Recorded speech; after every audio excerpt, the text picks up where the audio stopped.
안녕하세요. 안녕하세요. 하나, 둘, 셋. 리미쌤이. 여러분, 저희가 스타 강사 설재민 쌤을 만나러 왔습니다. 안녕하세요. 초대해주셔서 감사합니다. 나 여기 와도 되는 건가? 준비한 질문들도 같이 이야기 나눠보고 저희 이야기도 같이 풀어보려고 합니다. 간단하게 선생님 소개 한마디 해주세요. 다 아시겠지만 특수교육에 있어서 모르는 사람이 없죠. 저 간첩이죠? 네. 저는 노량진에만 있어서 그런지 제가 그렇게 유명한지를 잘 모르겠고요. 어쨌든 지금 임용학원에서 선생님들이 시험을 치셔야 되는 특수교육학을 가르치고 있는 설재민이라고 합니다. 만나서 반갑습니다. 제가 수험생 분들이나 아니면 현직 선생님들께 질문을 좀 여쭤봤어요. 어떤 게 좀 궁금하시고 우리가 강의 이외에 사적인 질문이나 이런 것들 여쭤봐서 좀 질문을 추려왔는데 저희 함께 나눠보도록 하겠습니다. 근데 저한테 물을 게 많으신가요? 네, 백문백답. 그래, 네. 김혜림 쌤도 인고 시절에 선생님 교수님 강의 들었고 저도 되게 아, 그러세요? 멀리서 맨 뒷자리에서 들었었어요. 아, 진짜요? 네. 근데 직강인데 왜 이렇게 얼굴이 낯선 거는 교사가 되시고 이렇게 좋은 현상입니다. 이거 해? 역시. 못하신다면서 카메라 있으면 좀 달라지더라고요. 않을까요? 질문을 우선은 살펴봤는데 우선은 보통 저한테 사적인 질문이라고 첫 번째 들어오는 게 뭐냐면 피부 관리 어떻게 하세요? 나도 몰라요. 아니 그래 그게 없어가지고 애들이 정말 많이 출연했구나. 맞췄어. 카메라 마사지? 아니 그게 아니라 카메라로 보면 저희 학원 카메라 자체가 별로 좋지 않아요. 그래서 되게 좀 뿌옇게 흐릿게 퍼지게 그래서 블러 효과처럼. 약간 그렇게 해서 나와서 그렇지. 근처에서 보면 잔주름과 아니에요. 저희가 지금 실제로 지금 네. 보고 있는데 지금 다른 사람이랑 다르게 하는 게 두 가지 있는데 오, 이건 진짜 꿀팁이다. 저 같은 경우는 우선은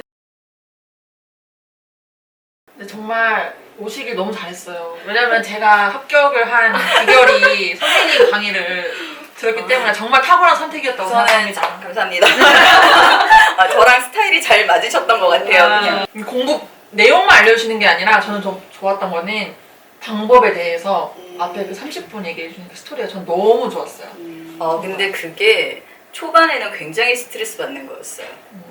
왜냐하면 처음에는 어쨌든 인지도도 없던 사람이 갑자기 학원에 나와서 강의를 하는데 기존 선생님들이 하지 않았던 수업 내용에 관련된 내용이 아니라 다른 내용들이라서 인신공격 같은 걸 되게 많이 받았던 부분이에요.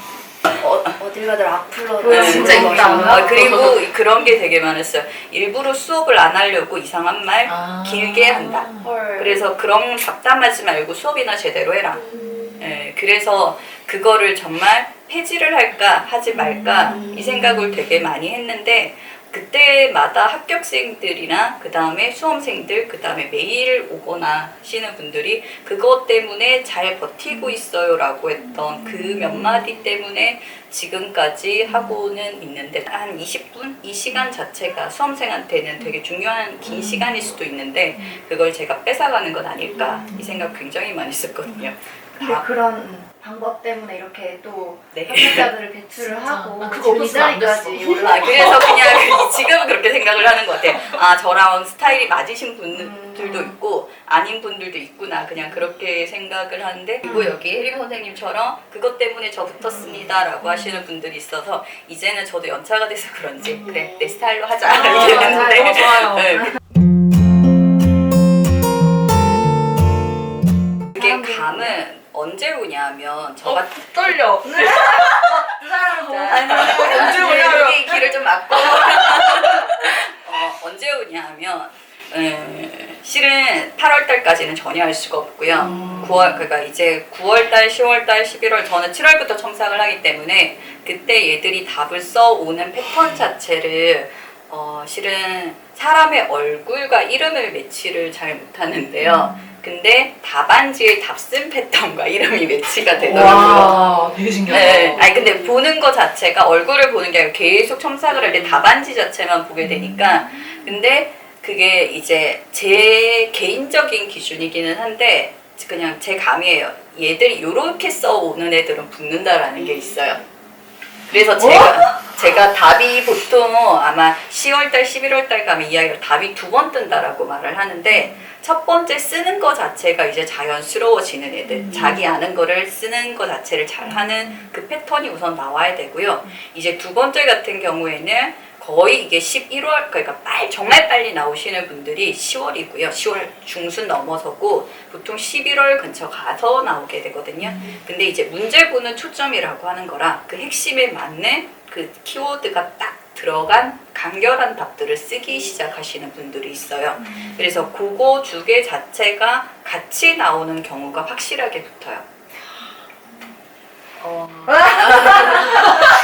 자기 옆에서 특히 시험치기 직전 답들 있죠.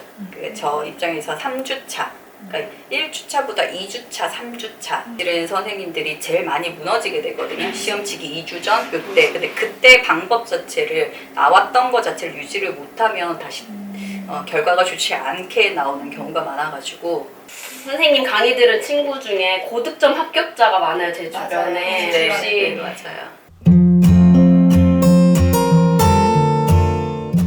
자, 그럼 우리 선생님들 제일 궁금하셨을 효과적인 공부 방법 이런 걸 한번 여쭤볼게요. 뭐 궁금한 거 있었어요.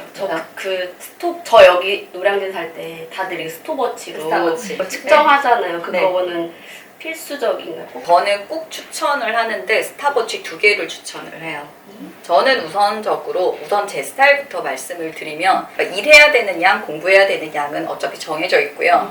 대신 시간을 최대한 줄이자라는 거예요. 그게 그러니까 우선은 저도 효율이 떨어지면 되게 일이 지루하게 이렇게 가게 되는데 그러면 이것도 저것도 안 돼요. 내가 독서실에 가서 정말 집중을 해는 시간 자체를 늘려나가야 되는 것 자체를 해야 되거든요. 그러려고 하면 중요한 게 내가 독서실에 들어가서 나오는 시간을 체크하는 것 하나 하고 그 다음 내가 정말 실질적으로 공부하는 것 자체가 2개가 나오셔서 비교가 되셔야 돼요.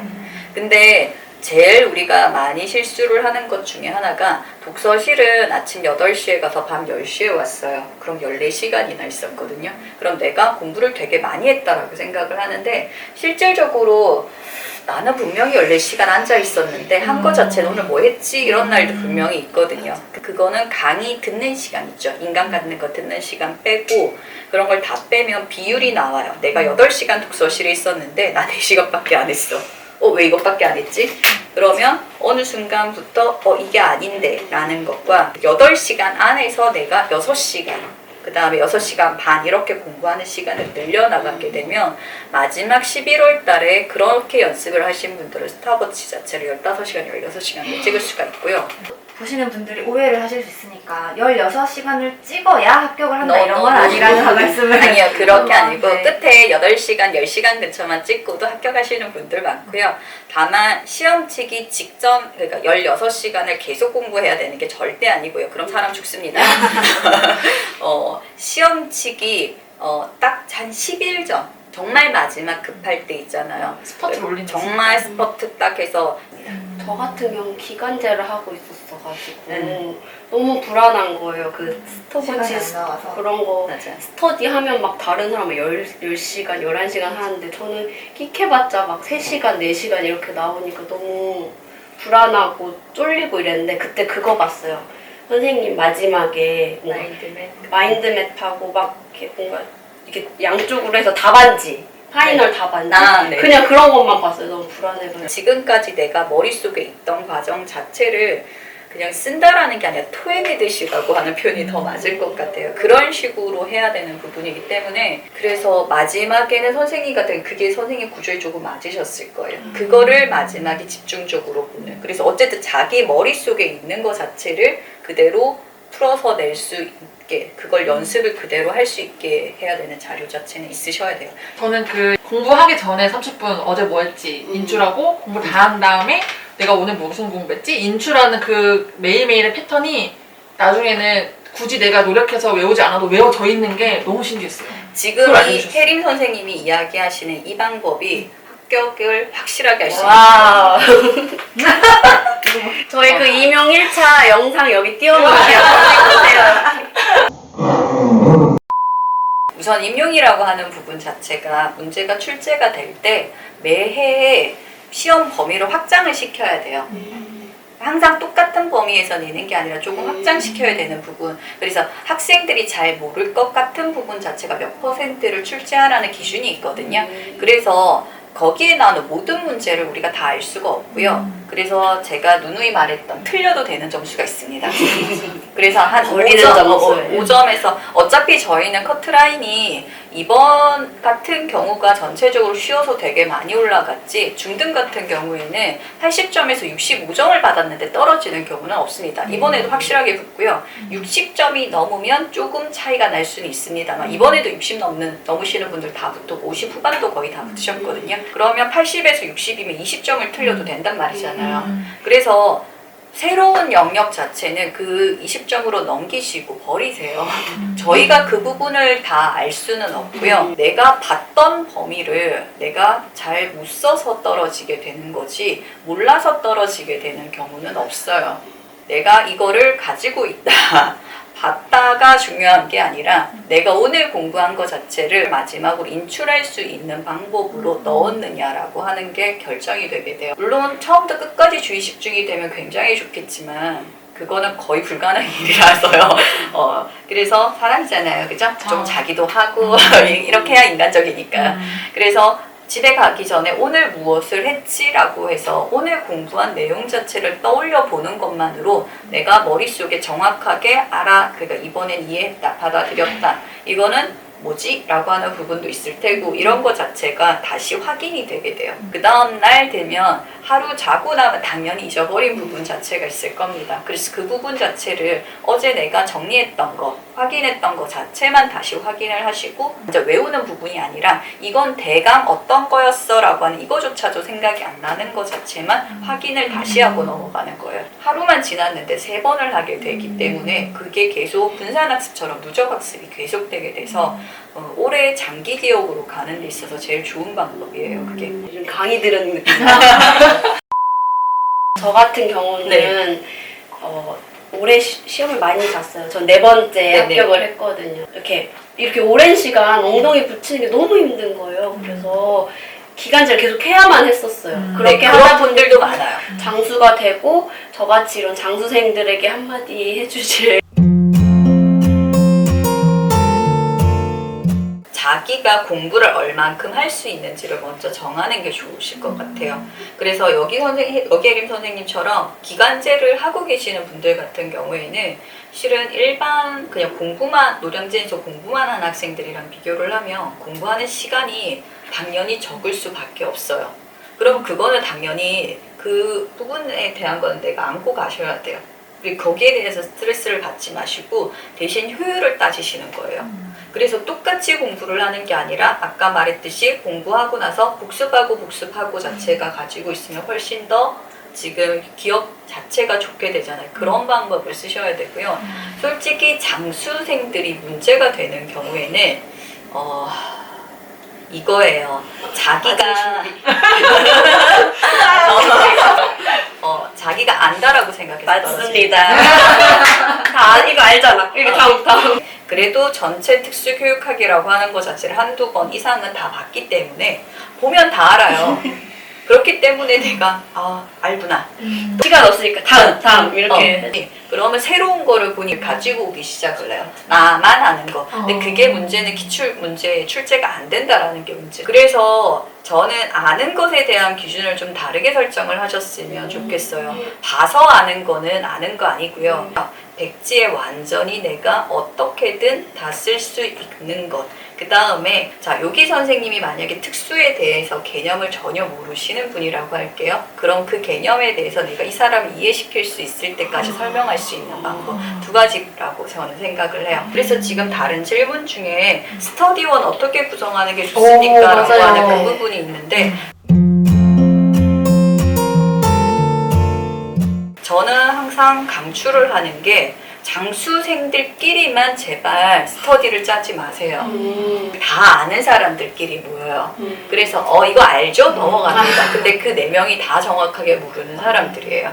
장수생이 몇 명 있다 그거는 중요한 게 아니라 그 중에 한 명 자체가 완전한 초수생이 있으셔야 됩니다.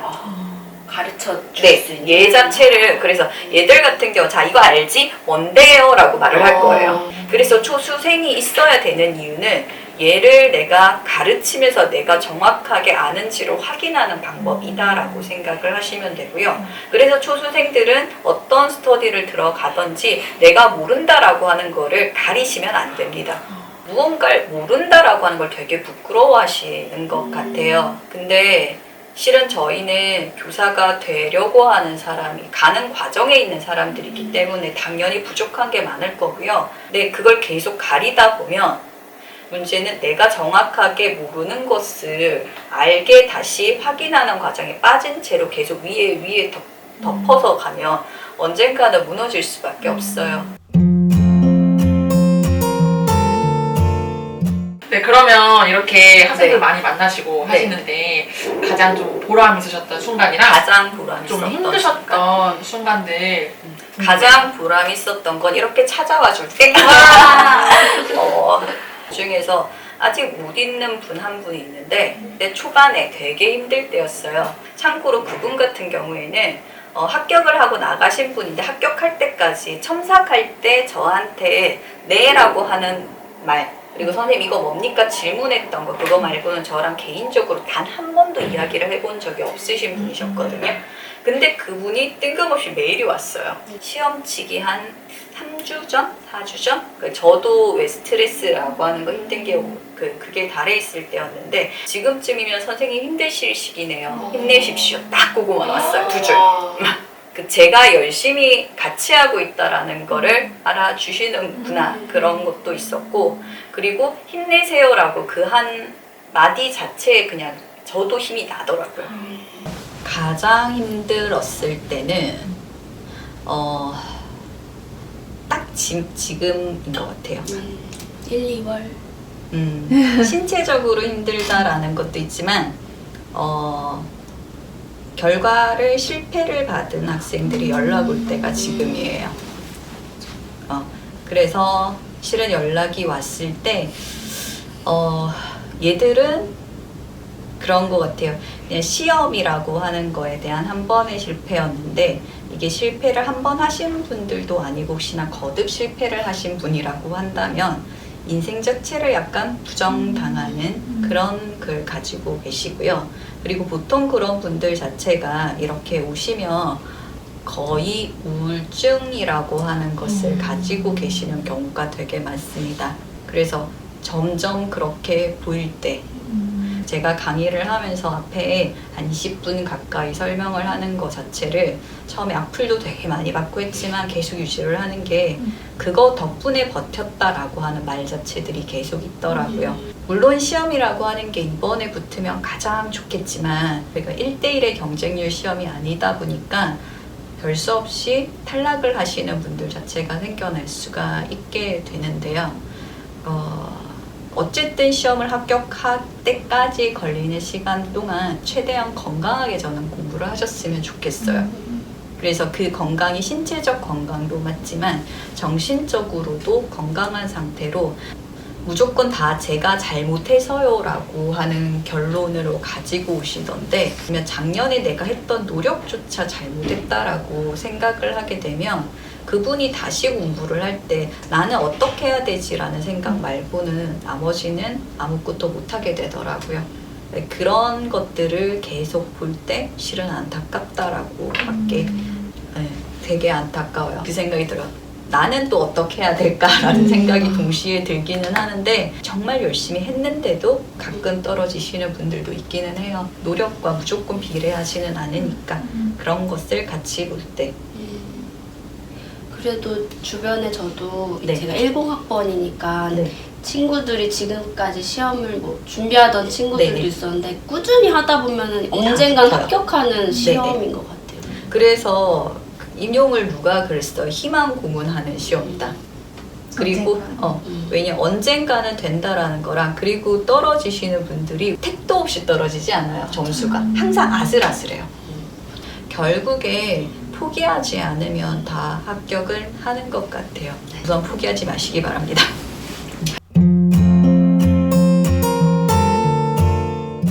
일 년 계획을 세울 때 연간 강의 계획서 자체가 올라가야 되기 때문에 올해 강의에 대한 그 계획 자체가 작년 말에 이미 다 나오게 돼요. 그렇게 되면 이제 제가 짜는 거죠. 그 강의 일정에 따라 아 내가 여기 놀 수 있겠구나 여기 놀 수 있겠구나 이거 하는 거 자체를 제가 나름 짜요. 그리고 나서 어떠한 일이 있어도 그때는 쉬고요. 그래서 제가 아마 강의 때 이 말을 할 거예요. 노는 계획을 먼저 세우고 그 다음에 일을 해야 된다. 공부를 해야 된다. 사람이 쉬지 않고 일을 공부를 할 수는 없고요. 그리고 저도 처음에는 초반에는 그걸 몰랐어요. 그래서 그냥 쉬는 거 없이 그냥 닥치는 대로 모든 시간 자체를 일을 했더니 한 3년 지나고 났더니 사람이 좀 이상해지는 것 같더라고요. 정말 저는 우선 일주일에 하루는 무조건 비워요. 이틀을 비우기에는 제 일정상 그래서 저도 주 5일을 일했으면 참 좋겠는데 왜 학교가 내 나오고 나서 주 5일이 됩니다. 일 자체를 대신 다른 날을 빡빡하게 그래서 예전에 강의 들을 때 보드 타신 얘기가 너무 선명하게 나와요.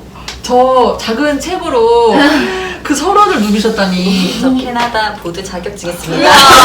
그 하시다니까? 산 이렇게 내려오는 거예요? 아 그거 헬리보더까지는 아니고 그냥 가시라고 하는 캐나다 스노우보드 자격증 그거 레벨이 있는데 그 중에서 쉬운 거 첫 번째 거 가지고 있습니다. 틈틈이 취미생활 하시고. 아니 그거는 학교 다닐 때 사는 그런 걸 하실 수 있으니까 완전 학교 다닐 때 따셔도 됩니다. 네, 학교 다닐 때 땄습니다. 저희 엄마가 엄청 싫어했습니다. 이년 애가씨도 돈 모아서 공부를 안 한다고. 그러면 설지민 선생님에게 임용고시란? 저한테 임용고시란 그리움 같은 거? 그거 임용고시가 그리움이 있어요. 그러니까 왜 써서 읽는 줄. 역시 문학적. 저는 임용고시라고 하는 게 선생님들은 열심히 공부한 힘든 시기다라고 생각을 하실 수 있는데 제 입장에서는 특수교사가 되는 길인 것 같아요. 그러니까 제가 학교 현장에 있을 때 그때 사표를 쓸 때 마지막까지 고민을 했었던 게 뭐냐 하면 느낌이 그랬어요. 내가 얘들을 버리고 가는 느낌. 그럴 수도 있어요. 표를 제가 던지는 거였기 때문에 내가 얘들을 버리고 간다라는 그런 느낌? 그 현장을 바꿀 수 있는 거는 젊은 세대의 선생님들인 것 같은데 이분들 자 이분들이 조금 더 좋은 쪽으로 특수교육 쪽의 현장 학교 상황 자체를 바꿔 주실 때 제가 그분들한테 좀 더 도움이 되면 전체적으로 좀 더 빨리 더 많이 바뀌지 않을까. 되게 멋있는 게 좁은 시험을 보고 계시는 게 아니라 특수교육 현장을 다 이렇게 보고 말씀하시는 게 너무 와닿. 떨어져 있어서 가능한 거예요. 때문에 그리울 네, 수 떨어져서 그리움. 떨어져 있어서 그렇고. 그러면 한 번 더. 거의 뭐 첨삭 요정. 맞는 거 같아. 생각이죠. 네. 뭐 특수교육계 첨삭 요정으로 네, 소리 많이 나셨는데 아니. 설지민 선생님에게 첨삭이란? 첨삭이랑 이틀 연달아 제 모든 시간을 다 쏟아서 해야 되거든요. 그래서 초반에는 그 강의랑 첨삭을 하고 나면 살이 2kg가 빠졌어요. 그렇다고 계속 빠지진 않고 당연히 다시 돌아왔다 왔다 갔다. 강의보다 더 힘든 게 초집중해야 돼요. 왜냐하면 그 짧은 시간에 이 학생들이 왜 답을 이렇게 썼을까라고 하는 거, 어느 부분을 이해를 못해서 이렇게 썼을까라고 하는 거 자체를 확인을 해야 되기 때문에 그래서 저 무섭다라는 말 자체가 거기에서 다 퍼질 겁니다. 아까 두 분도 여기 올라오는데 무서워. 그래서 나는 이랬는데 몸이 반응하는 거야. 저도 여기에 초집중을 해야 되기 때문에 표정 자체도 관리가 안 되고요. 해야 되는 말도 저 선생님의 입장을 헤아려서 상처가 받지 않게 이렇게 걸러서 말을 할 수가 없게 되고 우선 시간 안에 그 많은 사람들 걸 다 해야 되기 때문에 보이는 대로 말을 할 수밖에 없어요. 그렇게 되면 정말 뼈 때리는 말들만 계속 강강강강강강으로 20분 동안 맞고 나오신다라고 생각을 하시면 이렇게 조커나가 되어 계십니다. 그게 뭐예요? 학생들이 공통적으로 어려워하는 부분이 이 부분이고 어떻게 보통은 이런 식으로 이해를 하는구나. 그러면 제가 앞으로 강의를 하고 문제를 출제를 하고 뭘 하는 데 있어서 그거를 발판으로 해서 만들어 나가기 때문에 제가 앞으로 나갈 수 있는 방향을 제시하는 그 역할을 하는 게 첨삭이기도 해요. 그래서 제일 하기 싫은데 제일 해야만 하는 버릴 수 없는 필요악. 필요악. 자, 이거는 제가 요청해서 하는 거예요. 네. 제발 합격생 분들 4학년 되시는 이제 공부를 시작하시는 분들한테 겁 좀 주시면 안 돼요. 싹 다 외워야 돼. 나는 그리고 공부를 이만큼 했어 라고 하는데 선생님 정말 하루 종일 독서실에만 있어야 돼요? 아무것도 하면 안 돼요? 너무하다. 처음부터 끝까지 다 외워야 될까요? 일주일에 하루는 꼭 쉬어라. 사람이길 다 포기하고 살 수는 없다라고 말을 하면 정말 그래도 될까요? 그런 질문이 되게 많이 들어오거든요. 근데 끝에 부분 자체를 조금 더 과장되어서 이렇게 전달을 하게 되면 어떤 학생들 같은 경우 그게 두려움으로 다가와서 괜히 임용에 대한 공포심을 가지고 있는 상황에서 접근을 할 수가 있거든요. 임용은 빨리, 그래서 2번 만에, 1번 만에, 맥시멈 3번입니다. 빨리 끝내시고 더 풍요로운 삶을 사시셨으면 좋겠습니다. 임용 조언을 얻으러 왔는데 인생 조언을 먹고 가는 느낌입니다. 맞아요. 그냥 또 잔소리를 해주시고 뭐 말만 하면 다 잔소리밖에 안 돼가지고 항상 느끼지만 정말 멋있는 언니야 항상 얘기하는 느낌. 언니였으면 좋겠어요. 언니 같아요. 갑자기 이모 될까봐. 특수교육 화이팅!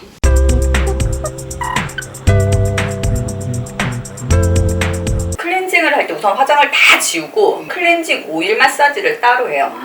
손 끝으로 약간 힘을 줘서 이렇게 문지르면 그날 피지 같은 거 있잖아요. 약간 알갱이 같은 거 이런 게 다 빠진대요. 그리고 스킨을 정말 많이 써요. 생각했을 때 오늘 좀 건조하다. 그러면 또 계속 바르고 그 다음에 우선은 스킨을 바를 때 맨손으로 바르지 않는 거. 무조건 화장솜. 그거 말고는 화장품을 되게 비싼 걸 쓴다거나 아니면 따로 피부 관리실을 가서 마사지를 계속 받는다거나 뭐 레이저, 태어나서 레이저를 한 번도 한 적이 없어서